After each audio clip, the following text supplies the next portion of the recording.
Good evening, and welcome to the second Candidates Forum sponsored by the League of Women Voters of Sioux City. Tonight we are going to be talking to the Woodbury County Auditor candidates and also two candidates for Iowa House districts. I am Corey Cantrell. I will be the moderator tonight. I am a proud member of the League of Women Voters. The League of Women Voters is a nonpartisan political organization which encourages citizen participation in government. As an organization, the League does not support or oppose political parties or candidates. We are co-sponsored this evening by Western Iowa Tech Community College Mass Media Program and Western Iowa Tech Community College Journalism Program. And we are also receiving support from KCAUW Channel 9. They are going to have this program up on their website, Siouxland Proud website, and it will also be available on the WIT TV website. We are broadcasting it live tonight, but it will be available until the election. The panelists joining me tonight who will be asking the questions are Flora Lee from the League of Women Voters of Sioux City, Hannah Adamson from KCAU 9, she's one of the news anchors there, and Kristen Barnes, who is a student here at WIT. She is in the mass media program, and she is also one of my former students, so I'm really happy to see her here. Nice to see that, she's doing good. So serving as timekeepers tonight, also from Western Iowa Tech Community College, are Reagan Zabrowski and Kellen Howell. So thank you, ladies, for helping us with that important duty. We are going to start with our auditor candidates. Each candidate will have 1 minute to make an opening statement. After they have made their opening statements, we will be turning to the panelists who will be asking them questions. Each candidate will have 60 seconds to answer a question, and we will alternate who gets to go first. So, joining me are the Republican candidate, Barbara Parker, and the Democratic candidate, Patrick Gill. But welcome to you both. Thank you for being here, and thank you for your willingness to serve the citizens of Woodbury County. We appreciate your time. So we're going to start, Mr. Gill, with you. So would you please make your opening statement? Okay, thank you. First, I want to thank the League of Women Voters for this opportunity, Western Iowa Tech Community College, and Channel 9, KCAU, for allowing us this opportunity to get before the voters. I think 2020 has been an amazing year, unprecedented year. And I think it's a good idea to have a steady hand at the tiller. And I think that's what I've been able to exhibit during this election cycle. I'm Pat Gill. I'm the Woodbury County Auditor and Recorder. And by that virtue of that position, I'm also the Woodbury County Commissioner of Elections. I've served in this position for 24 years, and I appreciate that opportunity. And I'm here because I'm asking for the opportunity to serve the next 4 years as Woodbury County Auditor and Recorder. Thank you. And Ms. Parker, would you give us your opening statement? Hi. Thanks for letting me be here and for this opportunity. Appreciate it. My name is Barbara Parker. I'm running for Woodbury County Auditor. I'm a patriot. I'm a conservative. I'm a lifelong Woodbury County resident. I grew up on a farm in Salix with my 5 brothers and 5 sisters, where we learned the value of hard work. I'm a small business owner, a wife, a mom, a grandma. I bring 30 years of experience as a municipal government and finance, and 30 years of experience as an elected township official. I feel we need to encourage voter confidence and ensure that the election processes are above reproach. Thank you. And we will now start with our questions. And Ms. Barnes, if you would please ask the first question, and it will be directed to Ms. Parker. Ms. Parker, of all the things a county auditor is responsible for, in your opinion, what is the most important and why? The auditor is a huge job. I commend Mr. Pat Gill. He's got a big job to do. I believe that the most important is fiscal responsibility. That's what it's all about. I believe we need a conservative approach when using taxpayer resources. We need election integrity. As Commissioner of Elections, I think that's a huge, important thing at the Auditor's Office. And I believe that's it. Okay, thank you. Mr. Gill? The question is what is the most important duty? Yes. The auditor's office, the position of the Woodbury County Auditor is that in the auditor side, we pay the bills, we monitor the budget, we work with the budget tax analysts in order to do that, and but the Board of Supervisors are the ones who make the determination of the priorities, of the financial priorities for the county. On the recorder's side, we do marriage, birth, and death records, and we record all the deeds and financial instruments in the county. The rest of the departments, they depend heavily on our department for those things that occur within their departments. It all starts from there. That's the hub. But as far as the most important duty, I believe, is serving as the County Commissioner of Elections. We have to have elections that are administered when they're beyond reproach, and we've been able to do that. I've administered over 100 different elections over the 24-year period of time that I've been in office, and I think that's important. Thank you. Ms. Lee, would you please direct your question to Mr. Gill? It's been mentioned that there's been concerns in regards to the security of the November 3rd election. So my question would be, what concerns do you have that are related to the election security, and what would you recommend as best practice? As far as election security, what it means to me this year is that voters have full faith and confidence in the results that are going to be reported on election night. It also means is that we have to deal with people from both ends of the spectrum as we deal with the pandemic. People over here who think, we're not doing enough, and people over here that think it's way overblown. So what I put in place is the ability for all voters of Woodbury County to vote safely and securely in the manner that they want to participate. And that means if you want to vote early, you can request a ballot, and over 13,000 people have done so. We have 13,000 valid requests at this point. They can return them by U.S. Postal Service. Those ballots are going out on Monday, October 5th, and they can do it at a drop box. But we also, the important thing is that we're going to provide all 44 polling places will be open this election day. Thank you. Ms. Parker? Same question. Thank you. It's really hard to ignore the news stories about voter fraud these days. I believe one instance of voter fraud is one instance too many. We have some really honest, hardworking people in Woodbury County. I believe there is not much fraud in Woodbury County, or the state of Iowa for that matter. But I don't think we need to let up. We need to keep a hard vigil on all of our voting processes. Sometimes I think voter fraud is like that iceberg that the Titanic hit. I mean, what are we missing? We need to just stay on top of voter fraud. That's what I have. Okay, thank you. And Ms. Adamson, will you please direct your question to Ms. Parker?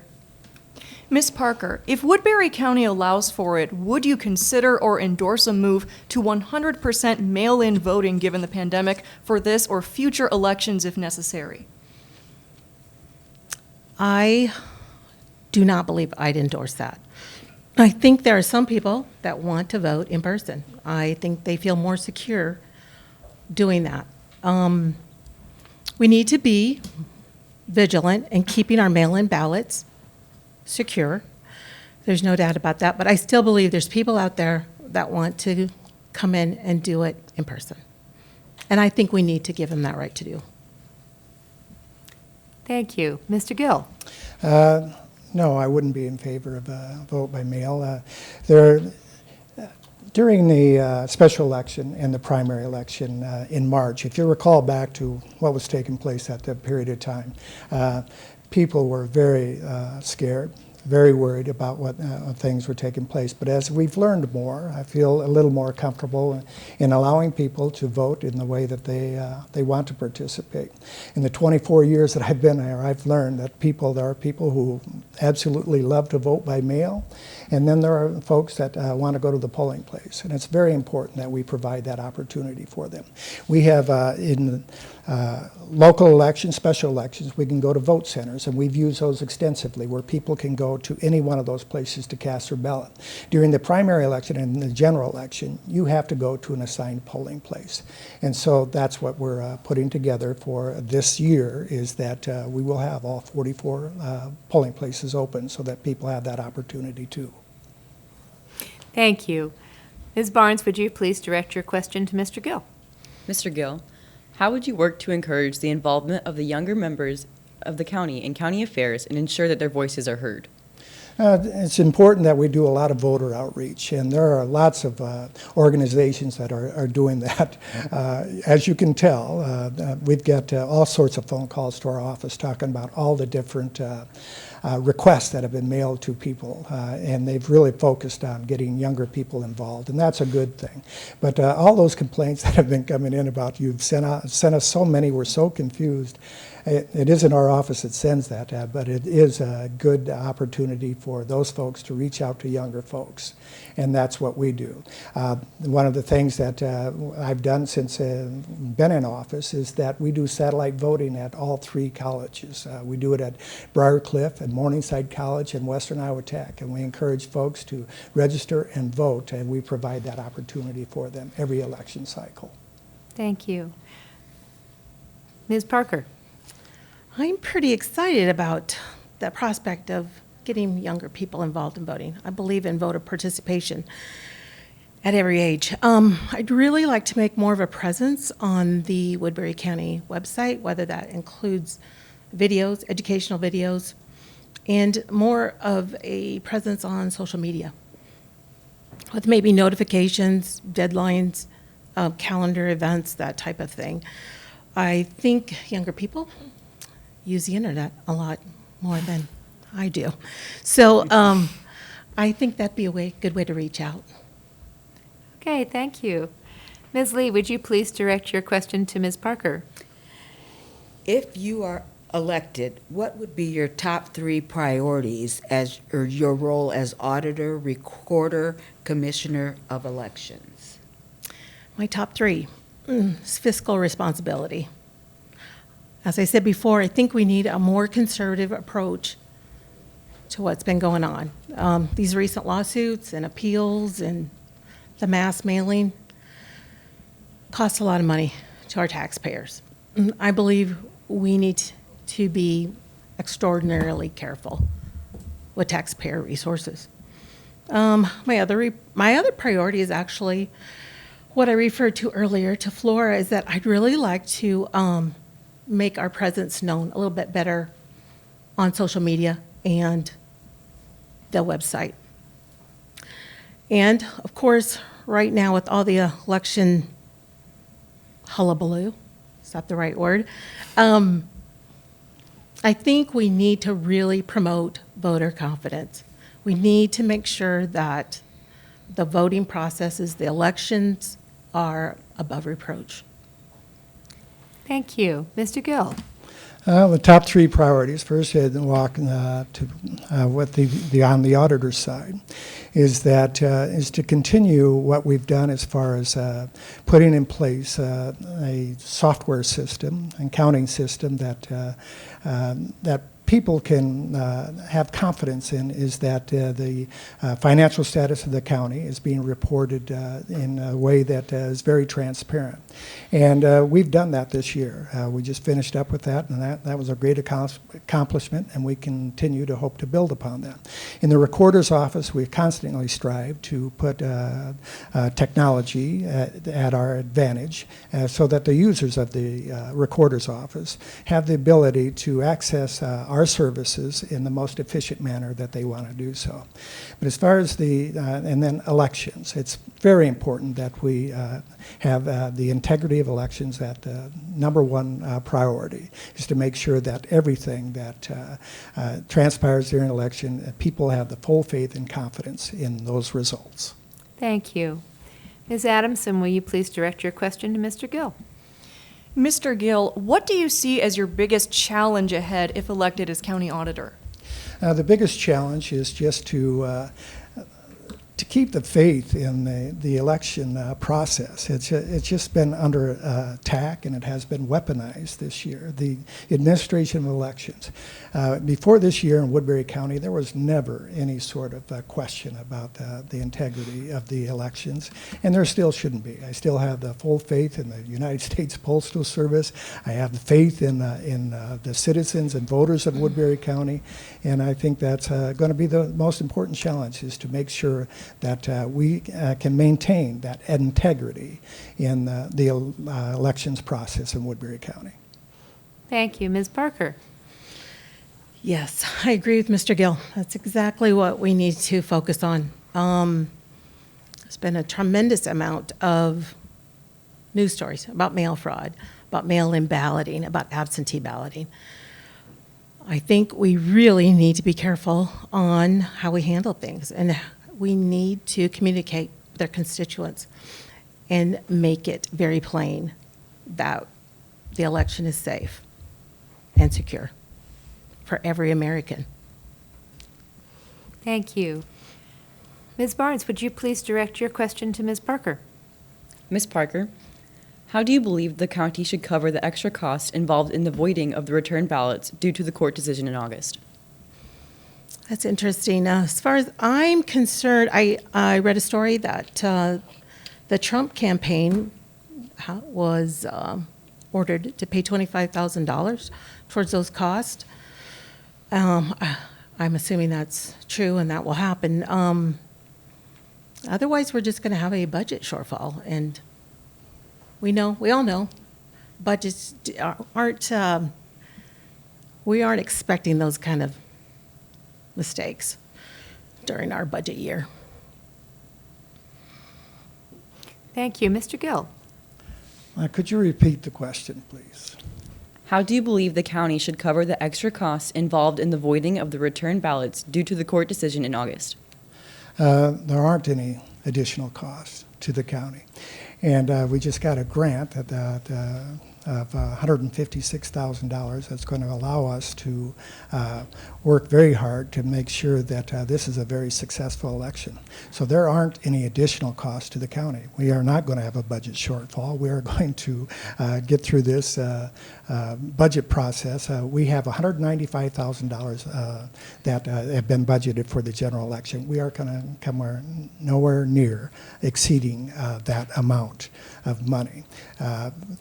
Those grants are, my opponent just talked about the additional mailing. We are doing another mailing, and that mailing is to inform people where their polling place is going to be, and to make sure that they get to all 44 polling places. We are using schools this year because that's where we'll be able to socially distance during that voting process. But we are not going to have a budget shortfall. Thank you. Ms. Lee, would you please direct your question to Mr. Gill?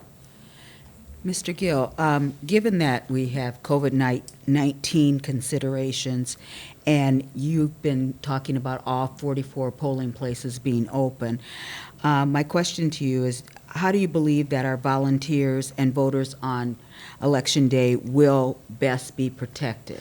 We're putting information out to folks that all the precinct election officials will be required to wear face masks or face shields, and that has a lot to do with the policy that is in place at the schools. We moved out of, traditionally we've been using churches and different private places for polling places, but we don't want to be put in the position that we can't, that someone at the last minute says, hey, we're not going to let you in. And so the law says that the publicly funded buildings have to have that place. And we've been touring, I've been going around to all the schools that we are going to use. I'm physically measuring them out to make sure that we provide those gyms, that people will be able to socially distance with them. We've figured out the timeline for the amount of people that usually show up at the polling place throughout the day. And we've done that statistically. And the best thing is that we asked voters to respect one another while they're at the polling place, to respect that we do have socially distancing guidelines that are going to be in place on Election Day, and we hope that people will respect one another as they go through that process. Thank you. Ms. Parker? Hi. The year 2020 has been crazy. And COVID-19 has caused havoc for a lot of people. And it's been particularly challenging for the elections. But we've had a really good protocol to follow with the June primaries. Secretary of State Paul Pate said we had a record number of people, 530,000 people, that applied for absentee ballots. And I believe that's the number one thing that we can do to encourage social distancing. That would be the max. We need to encourage mail-in and ballot. Number two recommendation from Secretary of State is that we increase the number of polling sites. That would also increase social distancing. There are, Paul Pate has numerous recommendations from the June primary. Thank you. Okay. We're at time, sorry. So much more to say. Okay, and Ms. Adamson, I think this is going to be our last question for this segment. Would you please direct it to Ms. Parker? Ms. Parker, if elected, how would you plan to supervise or oversee the spending on the almost $50 million in bonds for the new Woodbury County LEC? You know, I have not done any research into that yet. I have no clue how that would work out for me. I'm sorry. Thank you. Mr. Gill? That is the responsibility of the budget and tax analysts for the Board of Supervisors to do that. We assist them in getting all the paperwork for them and keeping the books for the county, but that the budget tax analyst is the one that will oversee that in conjunction with our office. Okay, you know what? Since that was a short answer, I think we have time for one more question. So, Ms. Barnes, would you please direct your question to Mr. Gill? Mr. Gill, in what way should the county auditor best guide the Board of Supervisors in changing the tax levy for property owners? The best way that the auditor can do it is just managing their own, my own departments, the recorder, the auditor, and the elections, especially in elections because we have a separate budget for every special election that we have. So that's the biggest way that we can accomplish that, working with the Board of Supervisors. Otherwise, the Board of Supervisors, we just assist them in putting their budget together, and they establish the priorities, and we keep the books for them. Thank you. Ms. Parker? The property tax levy is the responsibility of the Board of Supervisors. The auditor's office is administrative help in making those levies work. There is a number of ways to work within the budget of the auditor's office, but that would be the auditor's responsibility there. And in all things, we must rely on the Board of Supervisors to make decisions pertaining to the tax levy. Okay, thank you both. We are now going to start our closing statements, and Ms. Parker, you will have 60 seconds to make yours, and then we'll turn to Mr. Gill. Thank you. I've seen some actions during this last year that the lawsuits, the absentee ballot mailings, that can be construed as partisan on Mr. Gill's part. I think partisan politics have no room at the auditor's office. It must be the most transparent, the most impartial office at the courthouse. People must feel secure when they cast their ballots. Integrity, truthfulness, responsibility must be the cornerstone of that office. When constituents question the integrity of the auditor's office, it only creates an atmosphere that discourages voter participation. I will be an auditor that will protect your right to vote. I will protect your personal private information, and I will protect your ballot with the utmost regard. Thank you. Mr. Gill? Thank you. As I said, this is my 24th year in office, and I've never had my integrity questioned during that 24-year period of time. We have never had any fraud prosecuted in the 24 years that I've been in this office, and it's just important to me that we do this in a non-partisan manner. And as far as absentee ballot mailing being partisan, in 29 out of the last 34 elections, Republicans have requested more absentee ballots than Democrats in Woodbury County. It's certainly not a partisan issue. If it was partisan, I wouldn't be doing it. I do it because I encourage people to participate in the best way that they know how to, and the way that they feel safe and secure in doing so. That's been my number one priority this year. And I would appreciate your vote of confidence during this election in 2020. Thank you. Thank you both. And thank you for your willingness to serve our community in any capacity, because it sounds like both of you have been doing that for a long time, and we appreciate all the time and effort that goes into your work. Thank you both for being here. This concludes our Woodbury County Auditor Forum. We will be taking a brief recess, and then when we reconvene, we will be joined by the candidates for the District 13 Iowa House of Representative seat, and we will be having questions with them. We hope that you will stay tuned and join us for that. Thank you again.